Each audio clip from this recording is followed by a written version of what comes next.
Hi everyone. One passenger was killed and 30 injured after Singapore Airlines flight from London hit severe turbulence en route on Tuesday, forcing it to make an emergency landing in Bangkok. Officials and the airline said, Singapore Airlines offers its deepest condolences to the family of the deceased. We deeply apologize for the traumatic experience that our passengers and crew members suffered on this flight, the airline said, adding it was working with Thai authorities to provide all necessary assistance. One male passenger died. Kittipong Kittikachorn, director of Bangkok's Suvarnabhumi Airport, told Reuters. 18 people have been hospitalized and 12 are being treated in hospitals, Singapore Airlines said. It was not immediately possible to reconstruct the incident from publicly available tracking data, but a spokesperson for FlightRadar 24 said it was analyzing data at around 7:49 GMT, which shows the plane tilting upwards and returned to its cruising altitude over the space of a minute. A passenger who was on the flight told Reuters that the incident involved the sensation of rising, then falling.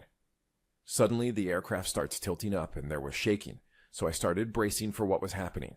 And very suddenly, there was a very dramatic drop, so everyone seated and not wearing a seatbelt was launched immediately into the ceiling, Zafran Azmir, a 28-year-old student on board the flight, told Reuters. Some people hit their heads on the baggage cabins overhead and dented it. They hit the places where lights and masks are and broke straight through it, he said.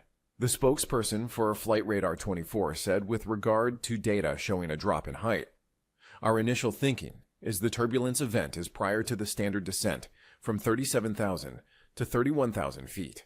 That appears to just be a flight level change in preparation for landing. The Boeing 777-300ER plane with 211 passengers and 18 crew was headed to Singapore when it made the emergency landing, the airline said. Singapore news outlet CNA carried blurry pictures supplied by readers that it said appeared to be from the flight. They showed anxious passengers clinging to seats, with oxygen masks hanging from above, personal items strewn across the aisle, and rubbish spilled on the floor of the cabin crew area. Suvarnabhumi Airport said the plane requested an emergency landing at 3:35 p.m. local time and landed at 3:51. Uninjured passengers disembarked and in another aircraft will fly them onwards. The airline said it landed at 3:45